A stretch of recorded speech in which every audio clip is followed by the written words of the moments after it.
अस्सलामुअलैकुम dear students. तो आज हम अल्केन के बारे में पढ़ेंगे। ये सेकेंड ईयर के बच्चे और आगे हम जाके यूनिवर्सिटी में हमारे टेस्ट आते हैं, ई कैट वगैरह केमिस्ट्री के एमसीक्यूज आते हैं, तो उसमें भी काफी मुश्किलात का सामना करना पड़ता है। तो अल्केन काफी हमारा इंपॉर्टेंट टॉपिक है, आगे भी बहुत आते रहेंगे, तो हम करते रहेंगे और बताते जाएंगे। ठीक है, अल्केन में भी हम पढ़ेंगे, अल्केन की डिटेल एक्सप्लेनेशन हम करेंगे। एक चीज भी कोई ऐसी नहीं होगी जो हम रहने दें। ठीक है, जो जो इंपॉर्टेंट चीज और एमसीक्यूज भी जो इंपॉर्टेंट आ जाते हैं पास पेपर से, हम वो भी पढ़ेंगे। लेकिन सबसे पहले हम अल्केन के बारे में फुल डिटेल तफसील करेंगे। ठीक है, तो आगे बढ़ते हैं अल्केन की तरफ। सबसे पहले हमारा क्या है, अल्केन। अल्केन क्या होता है? अल्केन का दूसरा नाम हम कहते हैं पैराफिन सीरीज। ठीक है, अल्केन है, ठीक है बच्चों, अल्केन है और इसका दूसरा नाम क्या है? Paraffin series. पैराफिन सीरीज, इसको इससे भी पुकार सकते हैं। ठीक है ना, ये अल्केन तो है। अब अल्केन का जनरल फॉर्मूला क्या होता है? अल्केन में से है क्या, हमारे पास एक फंक्शन है। फंक्शन किसका? फंक्शन में होमोलोगस सीरीज है, हमारी होमोलोगस सीरीज है। और होमोलोगस सीरीज क्या है? अल्केन है हमारे पास। ठीक है, अल्केन होमोलोगस सीरीज है हमारी अल्केन। ठीक है, और अल्केन का जनरल फॉर्मूला क्या है? तो जनरल फॉर्मूला है हमारा अल्केन का CnH2n+2। ये हमारा जनरल फॉर्मूला है किसका? अल्केन का। और अल्केन में क्या होता है? हमारी सिंगल बॉन्ड होती है। क्या होती है? Single bond. हम जब नोमेनक्लेचर पढ़ते हैं तो नोमेनक्लेचर में क्या होता है? अल्केन हमारा मतलब एन लगता है, अल्केन तो पूरा नहीं लगता, हमारा एन एंड से उठा लेते हैं। ठीक है, जैसे कि आपके कार्बन है तो ये सारा सिंगल बॉन्ड में, तो ये हमारा एक तरीके से अल्केन है। ठीक है, डबल बॉन्ड हो जाएगा तो अल्कीन, वो हम इसको बाद में डिस्कस करेंगे। अभी फिलहाल मैं आपको बता रहा हूं, अल्केन में सिंगल सिंगल बॉन्ड आती है तो अल्केन होती है वो। ठीक है जी, तो बॉन्ड क्या होती है इसकी, ये भी लिख देते हैं हम। बॉन्ड होती है हमारी, या इस तरीके से नहीं लिखते वरना तो डबल बॉन्ड लग जाएगा आप लोगों को। हम लिख देते हैं ये ले। ठीक है ना बेटा, बॉन्ड हमारी क्या है? सिंगल है। आगे बढ़ते हैं। अब हम बात करें अगर, तो अल्केन की हाइब्रिडाइजेशन क्या होती है? अल्केन की हाइब्रिडाइजेशन क्या होती है? अल्केन हाइब्रिडाइजेशन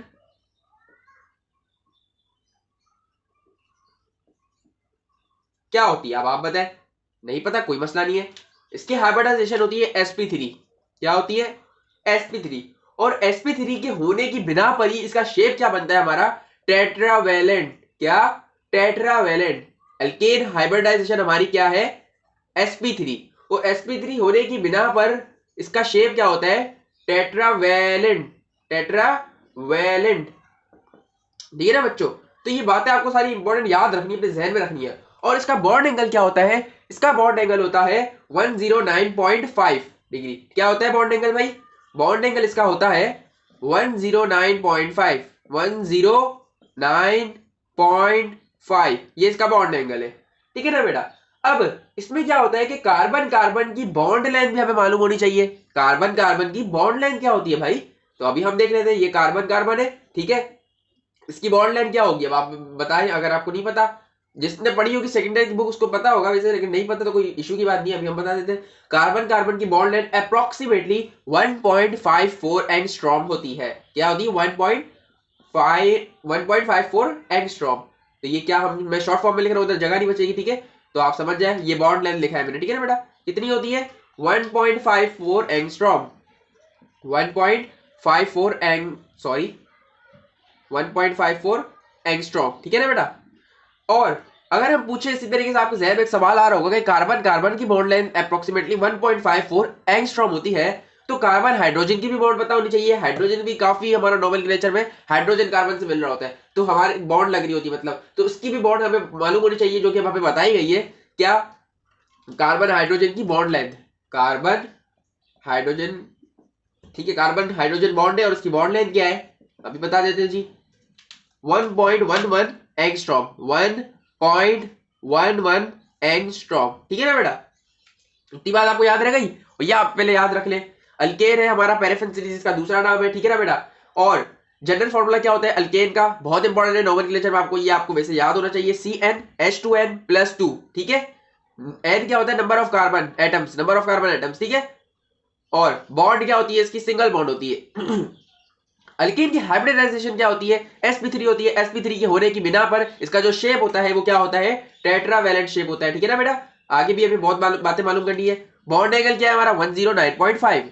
और कार्बन कार्बन बॉन्ड की बॉन्ड लेंथ क्या होती है, वो होती है अप्रोक्सीमेटली 1.54 एंगस्ट्रॉम। कार्बन हाइड्रोजन की बॉन्ड लेंथ क्या होती है, 1.11 एंगस्ट्रॉम। मैं आपको बार बार इसलिए दोहरा रहा हूं ताकि आपके जहन में ये बात बैठ ही जाए, आपको याद करने की जरूरत नहीं पड़े। अब हम बात करते हैं बॉन्ड एनर्जी की। इनकी बॉन्ड एनर्जी क्या होती है अल्केन में, तो अल्केन में बॉन्ड एनर्जी होती है, अभी लिख देते हैं, अल्केन में बॉन्ड एनर्जी कितनी होती है भाई, 347 किलो जूल पर मोल। 347 किलो जूल पर मोल, ये हमारी बॉन्ड एनर्जी हो गई। ठीक है ना बेटा, इतनी बात आपको याद है। आगे बढ़ जाते हैं हम। अब हमें एक तरीके से आपको ये बात बताई, हर जगह नहीं जाती, कहीं कहीं बता भी देते हैं, लेकिन मैं आपको बता रहा हूँ, ये सब आपने याद रखना है कि अगर हम बात करें अल्केन की, तो इसमें कब से लेके कब तक कार्बन में सॉलिड होता है हमारी फॉर्म, कब तक लिक्विड होती है, कब तक गैसेस होती है। बड़ा इजी सा मैं आपको इसका एक वो बना देता हूँ, चार्ट बना देता हूँ, या आपको लाइन से लिख के दे देता हूँ तो आपको समझ आ जाए। ठीक है ना बेटा, देखिए केमिकल स्ट्रक्चर तो सबका सेम होता है, लेकिन फिजिकल स्ट्रक्चर चेंज होता है। ठीक है, केमिकल स्ट्रक्चर की अभी बात नहीं चल रही, इधर इधर बात चल रही है फिजिकल स्ट्रक्चर की। तो फिजिकल स्ट्रक्चर क्या होता है, कार्बन 1 से लेके, चलो मैं आपको इस ब्लैक से लिख देता हूं ताकि छोटा छोटा भी लिखे। ठीक है, कार्बन 1 से लेके कार्बन 4 तक, जितने भी हो 1 और 2 हो, कार्बन 1 से 2 3 4, कार्बन 1 टिल कार्बन 4 अगर आपका हुआ तो वो आपकी क्या होगी, गैसियस फॉर्म होगी। क्या होगी, गैसियस फॉर्म होगी। समझ रहे हो बच्चों मेरे बात को, मैं कहना चाह रहा हूं कि अगर आपके पास कोई भी नोमेनक्लेचर, आपके पास स्ट्रक्चर बना हुआ है, ठीक है, उसमें 4 कार्बन तक आपके पास यूज हो रहा है, या 3 कार्बन है, या 2 कार्बन की आपका स्ट्रक्चर बन रहा है, तो वो आपका कौन सा एलिमेंट हो, क्या फॉर्म बनेगी, गैसेस फॉर्म में होगा वो आपके। ठीक है, अगर कार्बन 5 से लेके कार्बन 17 तक होगा आपके पास, कार्बन 5 से लेके कार्बन 17 तक, अब जैसे कार्बन 6 से 7 है, 8 है, 9 है, 10 है, methane ethane methane ethane propane butane, butane तक आपके पास ये है कि गैसियस फॉर्म में होगी। ब्यूटेन के आगे बढ़े pentane, hexane, heptane, octane, nonane, decane, undecane, dodecane and so on 17 तक आपका क्या होगा, लिक्विड फॉर्म होगी। क्या होगी, लिक्विड फॉर्म होगी। ठीक है ना बच्चों, इतनी बात याद रह गई। अब आप एक और इसका भी है कि C18 से लेकर, अब आप बोलेंगे सॉलिड कब होता है भाई, ये 17 तक तो पहुंच गया, हमने तो पढ़ा ही कोई 10 और 12 तक कार्बन तक का है कि गिनती हमें याद है, एंडे का डूने का 12 तक होता है। तो अब भाई लेकिन है तो यही बात कि C18 से लेके सो ऑन सी जितने भी है वो सारे किस फॉर्म में होंगे, सॉलिड फॉर्म में होंगे। वो किस फॉर्म में होंगे, सॉलिड फॉर्म में। तो ये आपने बात याद रखनी है, ये आपके पास मैं आपको बातें बता रहा हूँ, एमसीक्यूज में आ जाती है आगे जाके। ठीक है ना, तो ये बात आप याद रखें, आप याद करेंगे। ठीक है जी, तो C1 से लेकर C1 टिल C4 कार्बन हमारे पास एटम होंगे तो गैसेस फॉर्म में होंगे। C5 टिल C17 हमारे पास किस फॉर्म में होंगे, लिक्विड फॉर्म में होंगे। और C18 till C so on जितने भी नंबर ऑफ कार्बन हो आगे, तो वो हमारे किस में होंगे, सॉलिड फॉर्म में होंगे। ठीक है ना बेटा, समझ आ गई। अब आगे बढ़ जाते हैं हम, वेट अ मिनट। अब मैं ना वीडियो को रोकते हैं क्योंकि हमारे मोबाइल में माशाल्लाह से 10 मिनट से की ज्यादा की वीडियो नहीं बनती, तो अभी मैं इसको रोक के नई वीडियो स्टार्ट कर रहा हूँ। ठीक है, और ये सब मिटा दूंगा, अगर आपने स्क्रीनशॉट लेना है तो ले ले।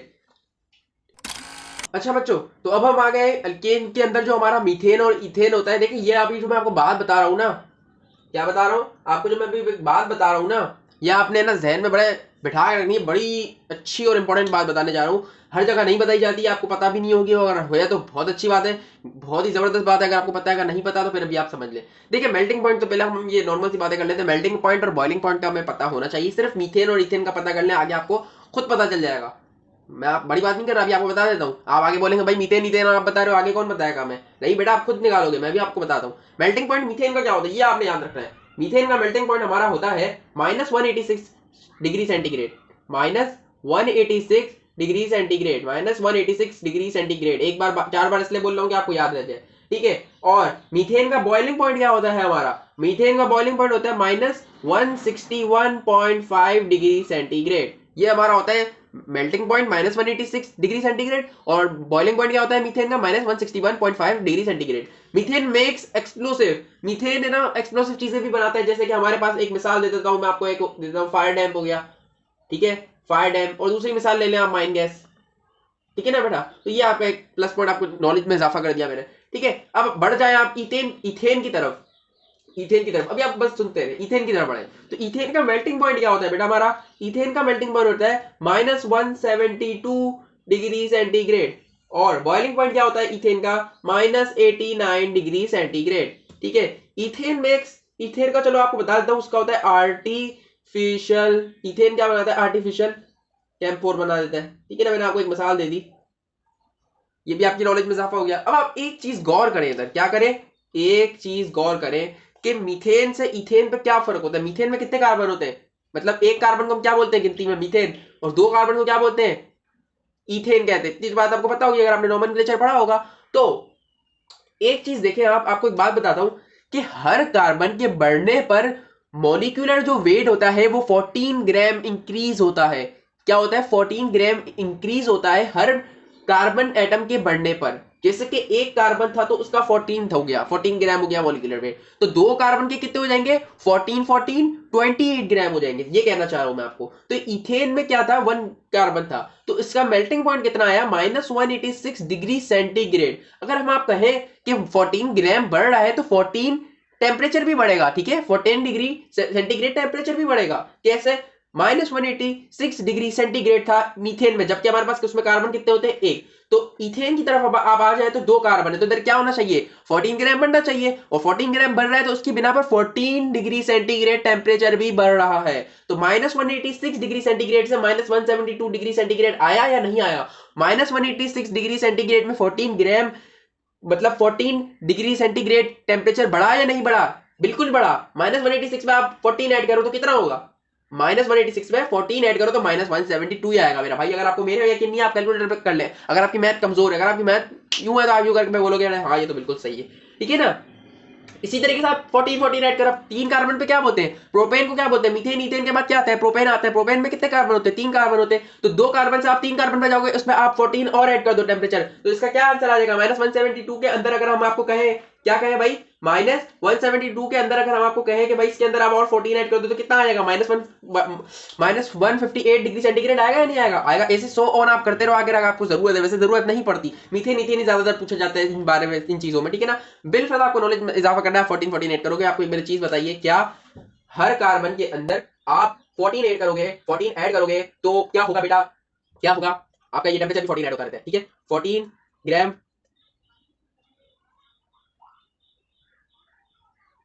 14 ग्राम एट 14 ग्राम इंक्रीज, मैं आपको थ्योरी लिख देता हूँ, इंक्रीज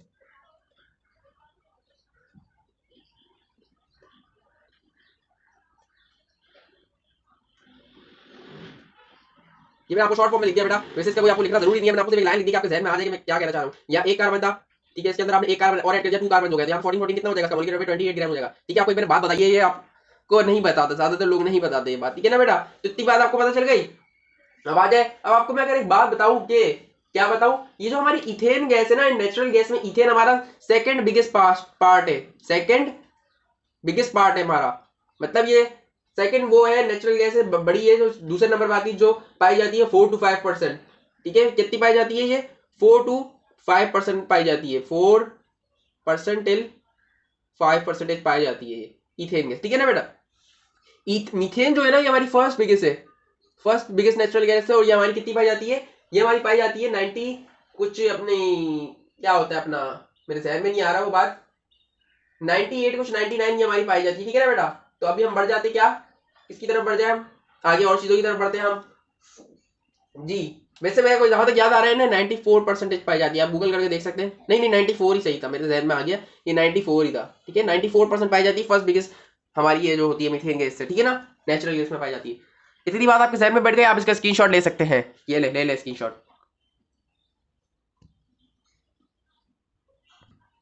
अच्छा बच्चों, मैं आपको एक और छोटी सी आपको उसकी एक बात बता देता हूँ, क्या बता देता हूँ, एक छोटी सी बात बता देता हूँ। अब आप नोमेनक्लेचर करते हैं तो अब इसमें आपको एक चीज पता होनी चाहिए। देखो मैंने आपको इसी तरीके से कराया था कि आपको ये चीजें पहले बताना जरूरी थी, तो फिर मैं आगे इस स्टेप पे आता, ठीक है ना। अगर आपने नोमेनक्लेचर पढ़ा है या नहीं पढ़ा, मैं आपको सब बता दूँ, तफसील से बताऊंगा, आप टेंशन ना लें, ठीक है ना बेटा। अब देखें किस तरीके से, नहीं इसी तरीके से रख देते हैं इसको, ठीक है।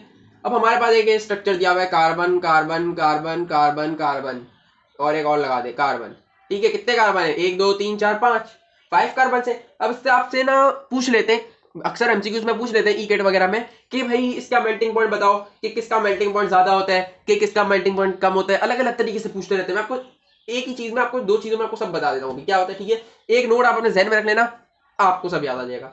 देखिए एक बात याद रखें कि straight chain carbon have higher melting point and boiling point than branch chain carbons, समझ आई। मैं लिख देता हूं उधर आपको के, नोट यहां लिख देते हैं, नोट चलो रेड से लिख देंगे, क्या जी क्या नोट है हमारा, straight chain carbon straight chain carbon have higher melting and boiling point than branch chain carbon। ठीक है ना बेटा? तो ये क्या कहना चाह रहे हैं इधर? ये कहना चाह रहे हैं, आपको पता है स्ट्रेट चेन कार्बन और ब्रांच चेन कार्बन में क्या फर्क होता है? पता है बेटा आपको? नहीं पता? अभी बता देता हूं मैं आपको, इसीलिए मैंने ऊपर ही बनाया है। पर ये जो हमारा है ना, ये हमारा है स्ट्रेट चेन कार्बन है। क्या है? स्ट्रेट चेन कार्बन है। गिनती कहीं से भी आप स्टार्ट कर सकते हो, 1 2 3 4 5 कार्बन से। लेकिन ये हमारा जो स्ट्रेट लाइन में जा रहा है ना, ये हमारा होता है स्ट्रेट चेन कार्बन। ठीक है ना बेटा? तो स्ट्रेट चेन कार्बन जब भी आपके पास आ जाए और एक तरफ आपके पास आ जाए कि branch chain carbon, branch chain carbon होती है कि अब जैसे कि यहाँ भी 5 कार्बन है बेटा, ये देखें, ये एक, ये हो गया 2, ये हो गया 3, ये हो गया 4, बट एक यहाँ से कार्बन लोग ने जोड़ दिया, जोड़ सकते हैं। ये हमारा जो कहलाया जाएगा ना बेटा, ये हमारा होगा ब्रांच चेन कार्बन कहलाया जाएगा। क्या कहलाया जाएगा बेटा? ब्रांच चेन कार्बन कहलाया जाएगा। तो देखिए, अब आपसे पूछे कि इन दोनों में से मेल्टिंग पॉइंट किसका ज्यादा है और बॉइलिंग पॉइंट किसका ज्यादा है, तो भाई हम इसको कहेंगे, ये हमारा जीत जाएगा। क्योंकि हमेशा स्ट्रेट चेन कार्बन का हायर मेल्टिंग पॉइंट होता है और बॉइलिंग पॉइंट भी इसी का हायर होता है। इनका लो मेल्टिंग और हायर क्या बोलते हैं, मेल्टिंग पॉइंट और बॉइलिंग पॉइंट कम होता है। ठीक है ना? ब्रांच चेन का, ब्रांच कार्बन चेन का। ठीक है ना बेटा? इतनी बात आपके जहन में बैठ गई? अब आपको मैं और बता देता हूँ बात। वेट अ मिनट, हमारी वीडियो का साइज फुल हो गया, फिर से हमें रोक के स्टार्ट करनी पड़ेगी। अच्छा बच्चों, तो अभी मैं आपको क्या कह रहा था कि ये हमारा क्या है? ब्रांच चेन है। क्या है? हमारी ब्रांच चेन है। तो ब्रांच चेन का मेल्टिंग पॉइंट और बॉइलिंग पॉइंट हमेशा कम होता है। किसके तहत? ये हमारे क्या बोलते हैं, हमारा स्ट्रेट चेन कार्बन के लिहाज से ब्रांच चेन के मेल्टिंग पॉइंट और बॉइलिंग पॉइंट कम होता है। इतनी बात पता चल गई। अब आपको एक बात बता देता हूं मैं कि ये हमारी जो बड़ी नस यूनिवर्सिटीज होती है, वहां पे आगे जाके हमारे हाई लेवल पे जो होता है, उस पर इस तरीके से भी बना देते हैं कि ब्रांच चेन पता है किस तरीके, ओ स्ट्रेट चेन पता है किस तरीके से बना देते हैं ये लोग? इस तरीके से बना देते हैं। ठीक है ना? इस तरीके से बनाते हैं। अब आप बोलोगे ये क्या बना दिया इसने? नहीं भाई, ये इसी तरीके से बनता है। ये एडवांस में हमारे को अगर हम पूछे तो इस तरीके से बनता है। ये हमारा पहला कार्बन है, दूसरा कार्बन है, तीसरा कार्बन है, चौथा कार्बन है, पांचवा कार्बन है। यही चीज इन लोगों ने बनाई हुई है, लेकिन अलग तरीके से बनाई हुई है। ये आगे एडवांस उसमें बनाई हुई है इन लोगों ने। ठीक है ना? एडवांस में इस तरीके से होता है। तो ये क्या 1 2 3 4 5। ठीक है? इसका आप बोलोगे अरे भाई इसका कैसे बनेगा? मैं इसका बता देता हूँ, ब्रांच चेन का भी बता देता हूँ। ब्रांच चेन इस तरीके से बनती है, ये यूं गया, ये यूं गया, ये यूं गया। ठीक है? और एक इन लोगों ने यहाँ से निकाला भाई क्यों, वेट अ मिनट, ये निकाला भाई यूं। तो ये हमारा ब्रांच चेन इन लोगों ने इस तरीके से बना दी। तो ये क्या हो गया? 1 2 3 4, और ये हमारे यहाँ पे वो बन जाते हैं जो हमारे जैसे यहाँ पे सर्कल करते हैं ना। तब तो आपको पता होगा, नहीं पता होगा तो आगे जब नॉमेनक्लेचर की मैं वीडियो डालूंगा तो आप तब देख सकते हैं। ठीक है? ये बात आपको तो चल गई। आज हम इसके एमसीक्यूज की तरफ बढ़ जाते हैं। किस तरफ बढ़ जाते हैं? एमसीक्यूज की तरफ बढ़ जाते हैं। जल्दी जल्दी सॉल्व करते हैं, हमारी वीडियो काफी बड़ी हो रही है। मैंने आपको एक बात 10 बार इसलिए बताइए ताकि आपके जहन के अंदर बैठ जाए। आज एमसीक्यूज की तरफ बढ़ते हैं। आज जल्दी जल्दी से हम इसको सॉल्व करते हैं। ठीक है बेटा? हमारे पास पता है कितनी मिनट बची है? हमारे पास बची है अभी 9 मिनट बची है मुश्किल से। हमें इसको 9 मिनट में हमें 10 एमसीक्यू सॉल्व करने आ जाए। Ethyl hydride on the reaction with dash produces ethane nascent hydrogen is obtained from zinc copper couple and ethanol. अब आपको इस तरीके का एमसीक्यू आ जाए ना, तो ethyl hydride on the reaction with dash produces ethane nascent hydrogen, तो बेटा क्वेश्चन के अंदर ही आपको आंसर दे दिया। क्या? नेसेंट हाइड्रोजन इज ऑब्टेन्ड लिखा हुआ है इधर। तो ये बन भी किससे रहा है? अंदर किससे हो रहा है? किस रिएक्शन से हो रहा है? अंदर नेसेंट हाइड्रोजन का रिएक्शन होगा अंदर इथाइल हाइड्राइड से, तो जाके बनेगा ना। तो आंसर आपको अंदर ही दे देगा। अगर आपको दिख रहा हो ना सेम सेम, तो वही इसका आंसर है। ठीक है? तो यहाँ क्या दिख रहा है? नेसेंट हाइड्रोजन यहाँ पे भी लिखा है और यही हमारा आंसर है। तो आपने आंखें बंद करके इधर टिक कर देना है। ठीक है? टाइम नहीं होता, आपने सीधा करना है। When ethyl chloride is treated with alcoholic dash it produces ethane. क्या कह रहे हैं बेटा? अरे ये तो बड़ा अजीब बात कह दी। नहीं भाई नहीं, ये कहना चाह रहे हैं कि आपके पास इथेन है। बेटा बेटा ये हमारा चल क्यों नहीं रहा बेटा? ये हमारा क्या है? इथेन में कितने होते हैं कार्बन? 2 कार्बन होते हैं। तो यहाँ पे वेट अ मिनट, कहाँ गया हमारा? हाँ, ये आप ले लें, ये इसकी सिंगल बॉन्ड, ये H कितना है इधर? 3 ले लें इधर, या 2 ले लें। आपको क्वेश्चन इस तरीके से दिया हुआ है। क्या लिखा है? When ethyl chloride is treated with alcoholic dash it produces ethane. अब हम देखते हैं हमें किससे, हम मेरे को तो ये समझ नहीं आ रही ना, ये समझ आ रही है, नहीं समझ आ रही। आपको बताता हूँ मैं भी, ये आपको भी बताता हूँ। ये देखें, आप सिर्फ अभी देखें CH2। ठीक है ना बेटा? और नीचे अब आप ले लें, क्या आपको क्या दिया हुआ है? ऑप्शन KOH ले लें। अभी आप सपोज कर ले KOH सपोज कर ले। ठीक है? तो ये इथेन को हमने बना दिया, ethyl chloride treated with alcoholic dash, तो अल्कोहलिक KOH कर लेते हैं। अभी हम क्या कर लेते हैं? KOH। तो इसका एक हाइड्रोजन हम नीचे लिख देते हैं, ठीक है ना बेटा, और इसका एक Cl क्या लिख देते हैं, नीचे लिख देते हैं। इथाइल क्लोराइड था ना, तो क्लोराइड तो आएगा, और ये तो हमारा स्ट्रक्चर है, इसकी कितनी सेटिस्फाई है, एक यहाँ से सेटिस्फाई है, 2 हाइड्रोजन यहाँ से सेटिस्फाई है, और एक हाइड्रोजन यहाँ 4 हो गए, इसके कितने 2 इधर है, एक इधर है, और एक इधर, इसके भी 4 कार्बन की 4 बॉन्ड सेटिस्फाई हो गई, ठीक है। अब ये क्या कह रहा है, किससे हम करवाएंगे तो हमें इथेन मिलेगा, किससे हम इसका रिएक्शन करवाएंगे, हम करेंगे इसको ट्रीटेड करेंगे तो हमारा क्या मिलेगा, इथेन मिलेगा। KOH रख के देख लेते, के और OH रख के देख लेते इधर हम, ये तो कुछ ज्यादा ही बड़ा हो गया, कोई बात नहीं, KOH हमने लिख दिया, ठीक है ना बेटा। अब मैं इसको अलग अलग करके लिखता हूँ ताकि आपको सही समझ आए। KOH हमने लिख दिया इधर, ये हमारा जो क्वेश्चन में दिया हुआ था। तो अब आप देखें कि ये वाला जो K है ना, ये इसको साथ ले जाएगा, Cl को ले जाएगा, और ये वाला जो OH है ना, ये इसको ले जाएगा, H को, हाइड्रोजन को ले जाएगा। तो क्या कुछ बन रहा है जब भी ले जाएगा ना बेटा, हेलोजन एक्सट्रैक्शन हो रही है। क्या हो रही है, इधर जो हो रही है ना, ये जो हो रहा है, ये हो रहा है, जो Cl और K का जो हो रहा है, ये हो रही है हेलोजन एक्सट्रैक्शन, हेलोजन एक्सट्रैक्शन हो रही है इधर। ये ले जा सकता है इसको, K इसको, पोटेशियम इसको ले जा सकते हैं। तो ये क्या हो रही है, हेलोजन एक्सट्रैक्शन। उसको हम एक तरीके से क्या कह सकते हैं, ये हो रहा है डी हेलो। क्या हो रहा है बेटा, डी हेलो हो रहा है, डी हेलो हो रहा है। अब इसी तरीके से आप बोलोगे भाई OH इसको कैसे गया इसको, तो बेटा इधर भी यही हो रहा है, डी हाइड्रो हो रहा है। इधर क्या हो रहा है, इधर वाटर एक्सट्रैक्शन हो रही है, वो जिसको ले जा रहा है, तो क्या हो रहा है इधर, इसको भी ले आए इधर नीचे, क्या लिख देंगे हम, वाटर एक्सट्रैक्शन। गंदी राइटिंग में लिख रहा हूँ, टाइम ताकि बचे हमारा। क्या हो रहा है, वाटर एक्सट्रैक्शन हो रही है इधर, तो ये क्या हो रहा है हमारा, डी हाइड्रो हो रहा है, डी हाइड्रो हो रहा है, ठीक है ना बेटा। तो इसी तरीके से हमारा फिर बचा क्या, अब आप बोलेंगे भाई ये देखो, ये चला गया, ये चला गया इसके साथ, ये चला गया इसके साथ। अब ये दोनों बॉन्डे तो बच गई ना बेटा, तो ये बॉन्डे क्या हो जाएगी, दोनों यहाँ आ जाएगी, तो ये क्या हो गया, डबल बॉन्ड हो गई, हो गया ना बेटा। ये कहाँ पे आ गया बेटा, मैंने डी क्या कर दिया मैंने, तो यहाँ पे क्या हो जाएगा, ये इथेन बन गया हमारा, वेट अ मिनट, इथेन बन गया हमारा, क्या हो गया हमारा H2 इधर, हाँ यही है, बन गया ना इथेन हमारा, आप देख सकते हैं आप। ये इथेन नहीं होगा, इधर ही होगा हमारा, पूछ रहा होगा इथीन होगा, ये इथीन है, मैंने गलत लिखा हुआ, ये इथीन है। क्वेश्चन मैंने क्या लिखा है, गलत लिख दिया, मेरे से गलती होगा क्वेश्चन, ये इथीन बनेगा इधर, इथेन नहीं बनेगा, क्योंकि हमें पता है जब भी डबल बॉन्ड आ जाती है तो वो क्या होता है, ईन होता है हमारा, अल्कीन कंपाउंड हो जाता है फिर हमारे, ठीक है। ट्रिपल में क्या हो जाता है, आयन आ जाता है, ईन हो गया। तो क्यों, क्योंकि देखिए हमने जब ये इसको एक्सट्रैक्शन हो गई, यहाँ से भी एक्सट्रैक्शन हो गई, यहाँ पे क्या हुई हमारी, यहाँ पे हमारी हो गई, इससे क्या हो गई हमारी वाटर एक्सट्रैक्शन हुई, तो हमने क्या बोला, डिहाइड्रो हुआ, डिहाइड्रेशन हुई, और यहाँ पे क्या हुआ कि डी हेलो हो गया, ये इसने इसको एक्सट्रैक्शन कर दी, तो यहाँ हमारी दोनों बॉन्डे तो बच गई ना बेटा, ये वाली एक बॉन्ड बच गई और ये वाली बॉन्ड बच गई, तो दोनों बॉन्डे मिलके कहाँ पर आ गई, दोनों बॉन्डे मिलके यहाँ बीच में आ गई, तो यहाँ कितनी हो गई, डबल बॉन्ड हो गई। इधर डबल बॉन्ड में क्या आता है, ईन आता है, और 2 कार्बन आ जाए हमारे पास तो कितने होते हैं, ईथ होता है। अच्छा बच्चों, तो हमारी माशाल्लाह से वीडियो ही ऑफ हो गई थी, कोई बात नहीं, हम वही पढ़ रहे थे, हमने बताया था ये क्या हो रहा था, इथीन हो रहा था, इधर गलती से इथेन लिखा हुआ था, ये हमारा जो क्वेश्चन था इथीन था हमारा, मैंने अभी चेक भी करा तो इथीन ही था इधर, ठीक है ना। तो हमारा जब इथीन बना था, मैंने अभी आपको बताया था, पीछे सब बता दिया, ठीक है ना। तो ये KOH की मदद से इथीन बना, हमने पढ़ा, जो हमने एक्सट्रैक्शन हुई, डी हेलो हुआ, डी हाइड्रो हुआ, तो किसकी मदद से हुआ, KOH, तो हमने आंसर KOH लिख दिया, यहाँ पे फिल कर दिया। हमारी वीडियो बंद हो गई थी, हमने ये भी कर दिया था, कोई बड़ी बात नहीं, छोटा सा इजी सा बिल्कुल MCQ था। क्या था, इस colourless gas, ethane is colourless gas, has boiling point of -89 degree centigrade and melting point -172 degree centigrade. जी हाँ, is sparingly soluble in water. हाँ बेटा, एक बात याद रखें कि जो हमारा अल्केन होता है वो होता है सैचुरेटेड कंपाउंड होते हैं उसके अंदर। अल्कीन जो होते हैं हमारे अनसैचुरेटेड होते हैं, तो अल्केन क्या होता है, सैचुरेटेड होते हैं, कहीं हद तक मिलने घुलने वाले होते हैं। तो sparingly soluble in water, is readily soluble in water, ठीक है ना।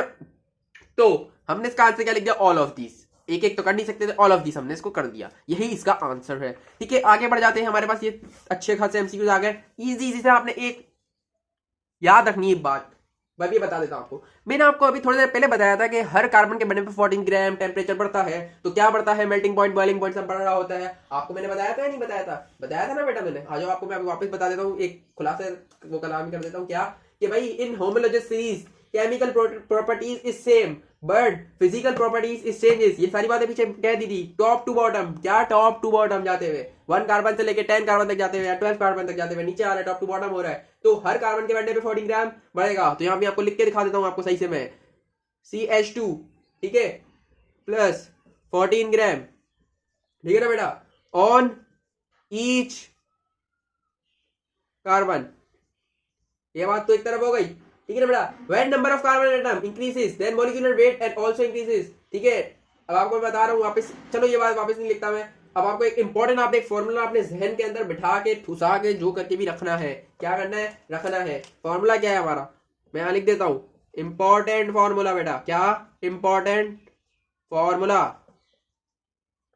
हमारा ये एंड होने वाला है, बस क्या होने वाला है, एंड होने वाला है वीडियो का।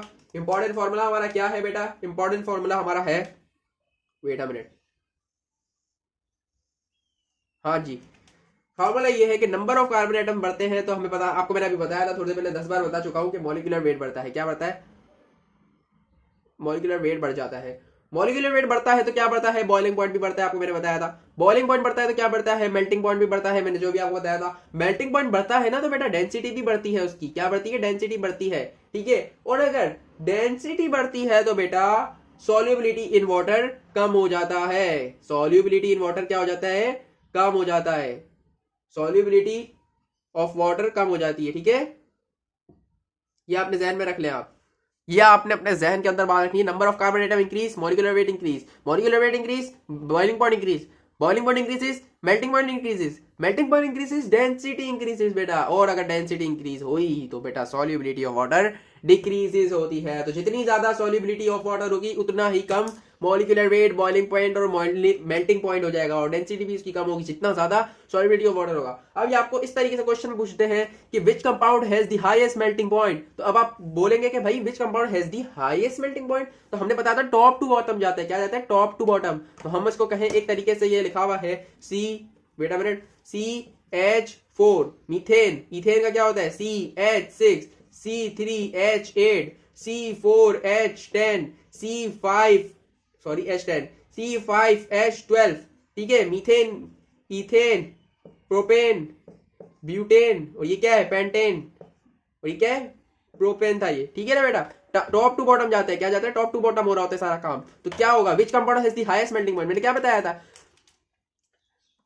टॉप टू बॉटम चल रहा होता है, किस कंपाउंड का हाईएस्ट मेल्टिंग पॉइंट होगा भाई? तो हमने बताया टॉप टू बॉटम जितना नीचे का होगा वो हमारा हाईएस्ट होगा। देखिए क्या? C5H12 क्या है? हमारा पेंटेन है। पेंटेन का सबसे ज्यादा हाईएस्ट मेल्टिंग पॉइंट होगा इन सब में, इन सब में, हाँ ठीक है ना बेटा।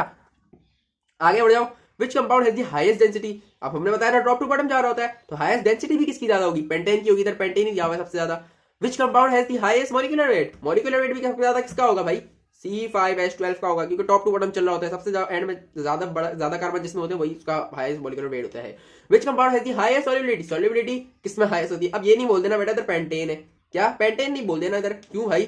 टॉप टू बॉटम तो चल रहा होता है लेकिन उल्टा होता है, जितना ज्यादा density, molecular weight, boiling point, melting point ज्यादा होगा उतना ही सॉल्युबिलिटी ऑफ वाटर कम होगा। तो टॉप टू बॉटम चल रहा होता है तो मतलब सबसे कम मॉलिक्यूलर वेट किसमें होगा? पेंटेन में सबसे ज्यादा, कम किसमें होगा? इनमें आप देखिए चार में तो इसमें होगा सबसे ज्यादा कम मॉलिक्यूलर वेट। तो मॉलिक्यूलर वेट जब इसमें सबसे ज्यादा कम होगा तो सबसे ज्यादा सॉल्युबिलिटी ऑफ वाटर किसकी होगी? इसकी होगी, CH4 की, मीथेन की होगी। तो इधर भी देख लें आप, CH4 है, C2H6 है, C3H8 है, C5H12 है। ये तो नहीं हमें पता है, ये भी नहीं है, ये भी नहीं है, तो है क्या फिर? CH4 है, क्योंकि इसकी शुरू का पहला कंपाउंड इसमें अंदर सबसे कम मॉलिक्यूलर वेट, बॉइलिंग पॉइंट वगैरह सब है कम है, तो इसमें सबसे ज्यादा सॉल्युबिलिटी ऑफ वाटर होगी, ठीक है ना बेटा। Combustion reaction of methane, combustion reaction of methane भाई, combustion of reaction of methane हम कैसे बताएंगे भाई? ये क्या पूछ रहे हो हमसे आप? ये आपका दिमाग घूम रहा होगा, अरे भाई ये क्या बता दिया? बड़ा बहुत इजी सी बात है, क्या बोल रहा हूँ, बहुत इजी। आपने सिर्फ ट्रिक याद रखनी है, अपने जहन के अंदर आपने ट्रिक बैठा के रख लेनी है। आप बोलोगे भाई वाह जी वाह क्या बात हो गई, अरे बेटा स्क्रीनशॉट लिया नहीं आपने, पहले ले लिया होगा, मुझे आप पे बिल्कुल यकीन है। नहीं लिया होगा तो आप वापस पीछे बैक करके स्क्रीनशॉट ले सकते हैं। आपने किसी भी कंपाउंड का, इसके अंदर अल्केन के अंदर मैं बता रहा हूँ, कंबक्शन रिएक्शन आपने निकालना होगा। ये क्वेश्चन में पूछा जाता है, निकालना होगा आपको, तो पता होना चाहिए आपको। एक ट्रिक, एक फॉर्मूला ध्यान में रखना है, आप आराम से कंबक्शन रिएक्शन निकाल लोगे। इसका क्या होता है हमारी ट्रिक? ये मैं लिख देता हूँ, ट्रिक लिख देता हूँ, ठीक है ना बेटा। ये लिख दिया मैंने, क्या ट्रिक लिख दिया। अब आपको बता दो क्या होती है ट्रिक। आपने याद रखना है अल्केन का भाई फॉर्मूला क्या होता है? CnH2n+2 होता है। ये तो आपको जनरल फॉर्मूला पता है भाई, ठीक है ना बेटा। इसके अंदर आपने क्या करना है? प्लस करना है 3n+1/2 O2 गोस टू, क्या है? गोस टू, एरो है ये, NCO2 प्लस ब्रैकेट में 1 प्लस क्या करोगे? सॉरी, CO2 प्लस ब्रैकेट के अंदर N+1 और बाहर H2O। सही है ना बेटा? आपको समझ नहीं आ रही? मैं आपको यहाँ लिख के दे देता हूँ, कोई बात नहीं, कोई बात नहीं बेटा, कोई बात नहीं, आपको मैं और सही से लिख के दे देता हूँ। जगह तो बच नहीं थी, इधर ही लिखना पड़ेगा हमें, क्योंकि वीडियो हमारी एक साइज की बनती है। तो हमारा जनरल फॉर्मूला क्या होता है बेटा मेरे प्यारे बच्चों? CnH2n+2 प्लस 3n, ठीक है ना बेटा, क्या? Plus 3n+1/2 O2 goes to NCO2 plus bracket के अंदर N+1 आ जाएगा आपका, और बाहर क्या आ जाएगा? H2O, क्या आ जाएगा? H2O। इतनी बात समझ आ गई? आपने ये अपने जहन के अंदर बैठा के रख लेना। किसी भी methane, ethane, propane, butane, pentane, hexane, heptane, octane, nonane, decane, undecane, dodecane, किसी का भी आप कंबक्शन रिएक्शन निकाल सकते हो। यहां पर लिख भी देता हूं फॉर कंबक्शन रिएक्शन। देखो बेटा, मैंने आपको उसकी हर बात बता दी, एल्केन की तकरीबन हर बात बता दी मैंने। आपने अगर आपने बातें जहन में रख लिया, आप सुप्रीम बच्चे हो गए, ठीक है ना बेटा? हाँ, अब ये नंबर एन क्या होता है आपको मैंने बताया था, आप बड़े अच्छे बच्चे हो, आप बड़े इंटेलिजेंट, आपको पता होगा एन क्या होता है, नंबर ऑफ कार्बन एटम्स होता है। अब आपको अगर ये बोल रहा है कि भाई मीथेन का बता दे, तू भाई मुझे क्या कह रहा है इधर, कंबक्शन रिएक्शन ऑफ मीथेन पूछ रहा है ना इधर, कंबक्शन रिएक्शन ऑफ मीथेन पूछ रहा है। अभी कर लेते हैं भाई, बच्चों वाली बात है हमारे लिए। हमारे पास क्या है भाई, ट्रिक है, ट्रिक है हमारे पास, क्या है, ट्रिक है हमारे पास, देख ले। CnH2n, तो मीथेन में कितने कार्बन होते हैं, एक कार्बन होता है, एक लिखते नहीं एन की जगह, H लिखो। H में कितना है, 2 1 क्या हो जाएगा, 2 1 क्या हो जाएगा, 2 1 2 हो जाएगा। क्यों? क्योंकि मीथेन में एक कार्बन होता है, 2 1 2 प्लस 2 कितना हो गया हमारा, 4 हो गया इधर, ठीक है ना बेटा? अब आगे बढ़ जाए, डायरेक्ट करवा लो आप, आज अच्छे बच्चे आप, इसमें तो इतना लंबी नहीं कर सकेंगे आप, एमसीक्यू में जल्दी जल्दी करना होता है। 3 मीथेन का पूछ रहा है, 1 कार्बन है, 3 1 3 प्लस 1 का 2 3 के अंदर कितना हो जाएगा, 4 हो जाएगा। 4/2 कितना हो जाएगा आपके पास, 4/2 कितना हो जाएगा, मैं आपको कर करके इसलिए दिखा रहा हूँ, आप ये नहीं बोलेंगे अरे ये क्या कर दिया भाई। 3 था, कार्बन एटम कितने थे, 1 थे, 3 1 3 हुआ, 3 प्लस 1 कितना हुआ, 4। 4/2 कितना हो गया, 2 2 4 से कटेगा, क्या बचेगा हमारे पास, 2 बच जाएगा। तो क्या आ जाएगा आंसर, क्या आ जाएगा हमारा, 2O2 आ जाएगा। बहुत अच्छे बेटा। n 1 होता है, 1 से हम इसको मल्टीप्लाई करेंगे, कुछ फर्क नहीं पड़ेगा, क्या आ जाएगा, CO2 आ जाएगा। प्लस n प्लस 1, 1 प्लस 1 कितना हो जाएगा, 2 हो जाएगा। तो आंसर क्या आ जाएगा, प्लस, ये प्लस का प्लस आया, और ये n प्लस 1 था, तो 1 प्लस 1 कितना हुआ, 2 हुआ। और यहाँ क्या था हमारा, H2 था, H2O था, वाटर था। तो ये हमारा इसका क्या आ गया, कंबक्शन रिएक्शन हमने इजीली निकाल दिया, बिल्कुल मुश्किल से हमें कोई 50 सेकंड या 30 सेकंड्स लगे होंगे, वो भी मैं इतना बोल रहा हूँ तो मैं आपको कर करके भी दिखा रहा था। तो ये क्या, CH4 plus 2O2, CH4 plus 2O2, इसका आंसर क्या है, डी है। आंखें बंद करके हमने इसका आंसर लगा दिया। उम्मीद है आपको समझ आ गई होगी, आपको समझ आ ही गई होगी। अगर फिर भी समझना है तो आप मेरे से पूछ सकते हैं कमेंट सेक्शन में, और आपको मैंने नंबर भी दिया हुआ है अपना, तो आप उस पर भी पूछ सकते हैं बेटा। तो आप इसका स्क्रीनशॉट लेना चाहे तो ये ले, आप ले सकते हैं इसका भी स्क्रीनशॉट, एमसीक्यूज का इस तरीके से आपसे पूछे जाते हैं, ठीक है ना बेटा? इसका भी आप स्क्रीनशॉट ले सकते हैं, आप ले एक तरीके से स्क्रीनशॉट अगर आपको लेना है तो, और इसका भी ले सकते हैं अगर आपको उसका स्क्रीनशॉट लेना है। अगर वीडियो अच्छी लगे तो लाइक सब्सक्राइब और शेयर कर दीजिएगा। बाकी मिलते हैं नेक्स्ट वीडियो में, तब तक के लिए अल्लाह हाफिज, शुक्रिया।